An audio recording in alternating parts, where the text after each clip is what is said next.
Allez, ça part bien avec Marie-Josée Talou qui est parti très fort. Elle a mangé Shaunae Miller. Daphné Skippers c'est bien, notamment dans la dernière ligne droite. Marie-Josée Talou est devant avec Daphné Skippers. Les deux maillots orange devant. Daphné Skippers qui ne craque pas. Marie-Josée Talou qui s'arrête. Elle est en train de dire allez, elle peut passer Daphné Skippers. Marie-Josée Talou. Oh non, deuxième encore. Elle a failli être championne. C'est quand même énorme. Elle va faire 2 médailles d'argent. Et Daphné Skippers avec sa puissance légendaire finit devant. Elle est encore championne du monde, la néerlandaise. Et Marie-Josée Talou est deuxième. 2 médailles d'argent au championnat du monde, comme Muriel Aouri il y a 4 ans. Bravo Marie-Josée Talou, 2 médailles d'argent sur 100 et 200, c'est énorme.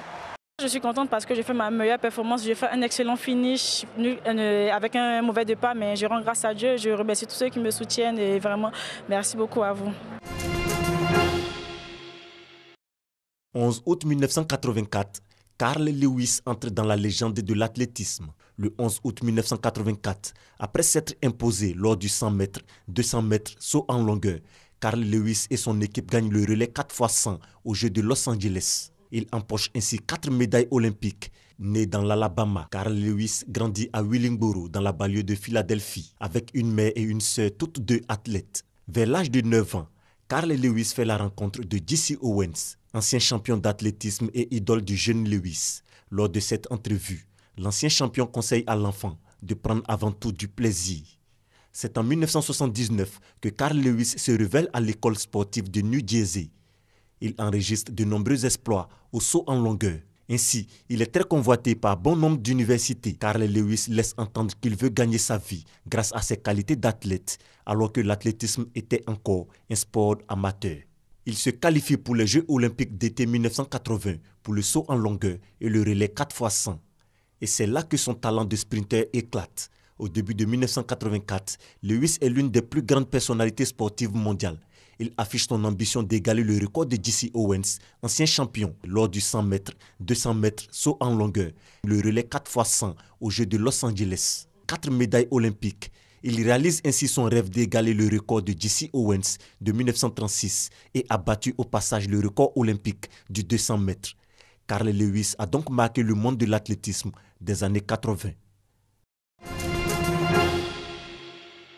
Les jeunes sont des acteurs clés dans la consolidation et le maintien de la paix dans le monde.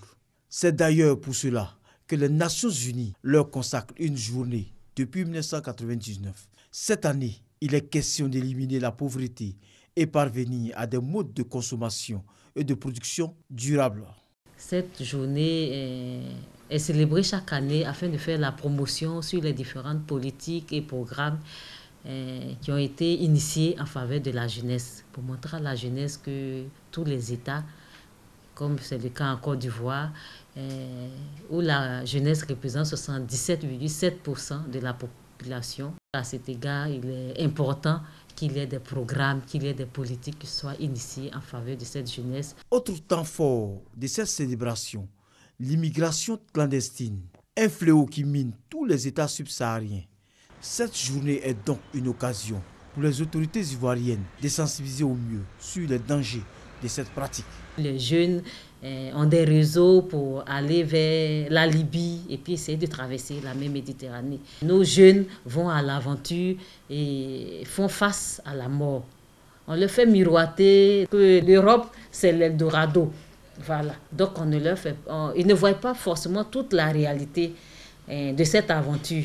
Face à ce phénomène-là, nous avons pensé qu'il était urgent de sensibiliser notre jeunesse sur ce fléau-là. Cette journée internationale de la jeunesse est une occasion pour les États de dévoiler leurs différentes politiques en faveur de l'épanouissement et la réinsertion des jeunes dans le tissu social.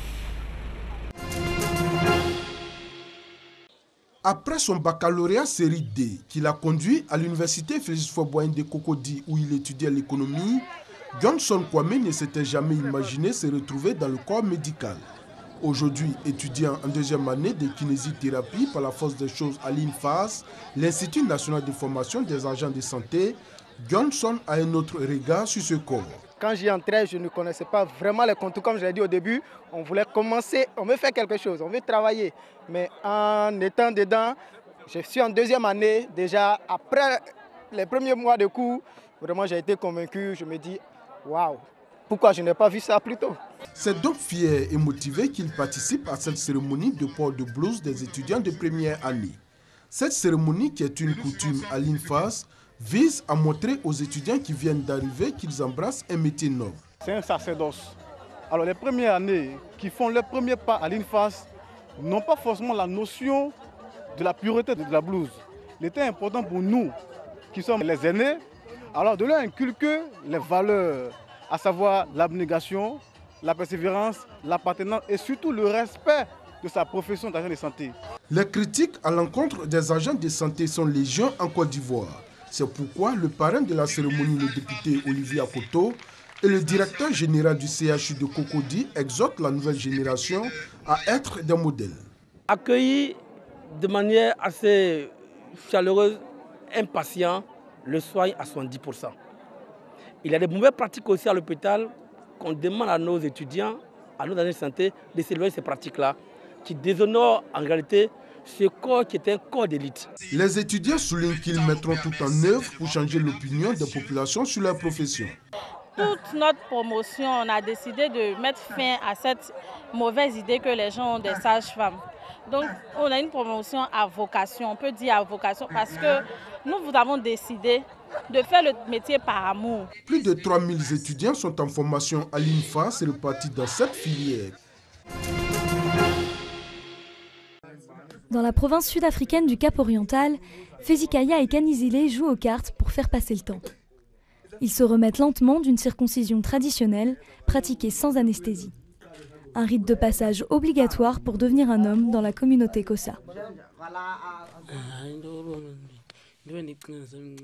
J'ai longtemps attendu ce moment. Tous mes grands frères sont passés par là. Hors de question que je sois le seul à ne pas le faire. Pour les familles, si les jeunes hommes se remettent si bien, c'est grâce au médecin de brousse. Il y a 3 ans, Lukolo Marene est passé par ce rite d'initiation. Aujourd'hui, il veille à son tour sur Fezikaya et Kanizile. Si tu vas à l'hôpital, tu es faible, tu n'es pas un vrai Xhosa. Dans notre culture, il est interdit de recourir aux médicaments ou aux injections. Il faut utiliser des feuilles traditionnelles pour guérir, et ça marche très bien. Mais depuis 1995, des centaines de jeunes hommes circoncis selon la tradition sont morts suite à des complications. Les autorités sud-africaines s'inquiètent de voir de plus en plus de jeunes garçons s'adonner à cette pratique. Tu ne peux pas te faire circoncire de manière traditionnelle si tu n'as pas 18 ans. Mais il y a toujours de jeunes garçons qui ont à peine 13 ou 15 ans qui ont décidé de le faire sans l'autorisation de leurs parents. Fezikaya et Kanizile, eux, ont accepté la douleur. Souffrir pour devenir un homme. Par ce rite de passage, ils peuvent désormais se marier, avoir une maison et des enfants. Une structure en bois, des roues et une surface de moins de 10 mètres carrés, c'est ce que l'on appelle une tiny house, une minuscule maison en français. Un concept venu des États-Unis, largement popularisé après l'ouragan Katrina pour fabriquer des maisons rapidement et à bas coût. C'est une autre crise qui a poussé l'architecte allemand Van Boo à en construire à Berlin depuis 2 ans. Une idée qu'il a eue pour aider les milliers de réfugiés sans domicile dans la ville. Il faisait froid, c'était en hiver. Il neigeait, il pleuvait et il devait dormir dans la rue, devant le bureau d'enregistrement. Donc j'ai pris ma perceuse, j'ai récupéré du bois que j'ai trouvé par hasard dans la rue et je l'ai amené là où 20, 30, 40 réfugiés faisaient la queue en s'ennuyant à mourir. Et on a tout simplement commencé à construire.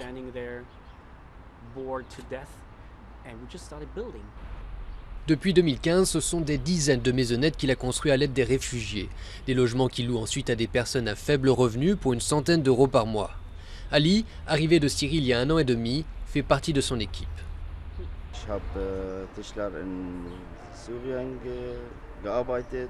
Je travaillais comme menuisier en Syrie et aussi au Liban. Et maintenant en Allemagne. J'ai construit une tiny house à Stuttgart et maintenant je construis celle-ci avec mes collègues.